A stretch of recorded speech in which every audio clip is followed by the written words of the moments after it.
নমস্কার বন্ধুরা, অর্চনার কিচেনে আপনাদের সবাইকে স্বাগত। আজকে চলে এসেছি একটা সুন্দর রেসিপি নিয়ে। রেসিপিটা হলো তাল ফোবড়ার বড়া। তার জন্য আমি একটু সিদ্ধ চাল ভিজিয়ে রেখেছিলাম, রাত্রে ভিজিয়ে রেখেছিলাম। এটা আমি সকালবেলা করব, সেই জন্য এটা আমি বেটে নেব। চালটা বেটে নিয়েছি। এবার আমি এক মালা নারকেলও কুড়ে নিয়েছি, আর নিয়েছি তাল ফোবড়া, ওগুলো বার করে নিয়েছি, কেটে বার করে ভালো করে ধুয়ে এগুলো আমি বেটে নেব।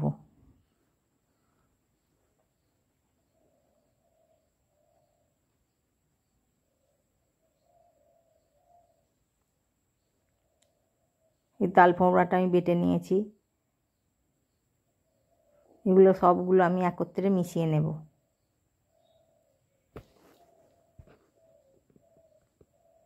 চাল বাটা, নারকেল গুঁড়ো আর তাল ফোবড়া বাটা একসঙ্গে মিশিয়ে নেব।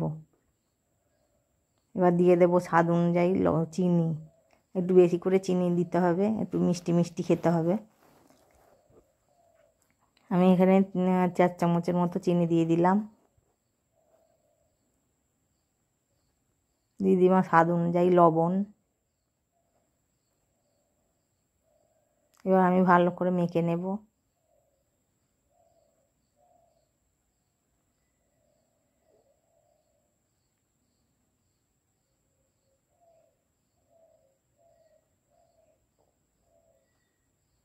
ব্যাটারটা আমার মাখা হয়ে গেছে, মিশ্রণটা। এবার আমি একটা প্যান বসিয়ে দিয়েছি, ননস্টিকের প্যান একটা, কড়াইতে উনানে বসিয়ে দিয়েছি। এবার দিয়ে দিচ্ছি একটু সাদা তেল, ব্রাশ করে দিলাম। এবার আমি একটা করে হাতে ছোট ছোট করে ডেলা করে এবার চ্যাপটা চ্যাপটা করে আমি বসিয়ে দেব বড়ার আকারে।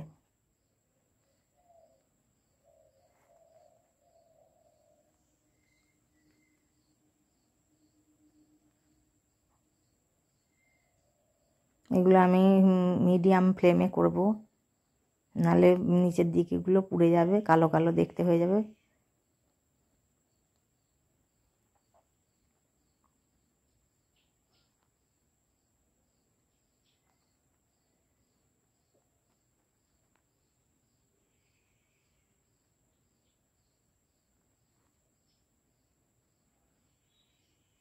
এগুলো দিয়ে আমি 3-4 মিনিট পর এবার উল্টে দেব। এক পিঠটা হয়ে গেলে অপর পিঠটা আমি উল্টে দেব।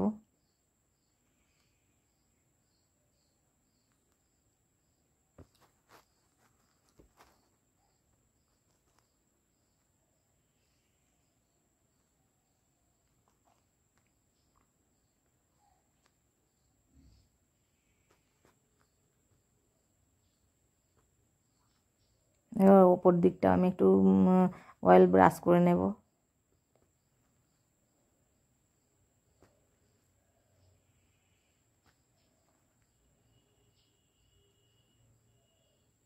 বড়াগুলো আমার এপিট ওপিট করে ভাজা হয়ে গেছে। এবার আমি এগুলো তুলে নেব। দু পিঠটা একটু অয়েল ব্রাশ করে দিতে হবে। আমার চ্যানেলের রান্নাগুলো যদি আপনাদের পছন্দ হয়ে থাকে, তাহলে চ্যানেলটিকে সাবস্ক্রাইব করে পাশে থাকার অনুরোধ রইল, আর লাইক, কমেন্ট অ্যান্ড শেয়ার করবেন।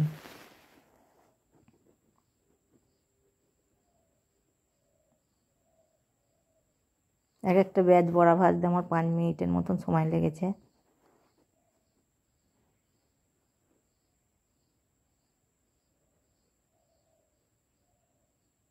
বড়াগুলো আমার ভাজা হয়ে গেছে, এবার আমি তুলে নেব কড়াই থেকে।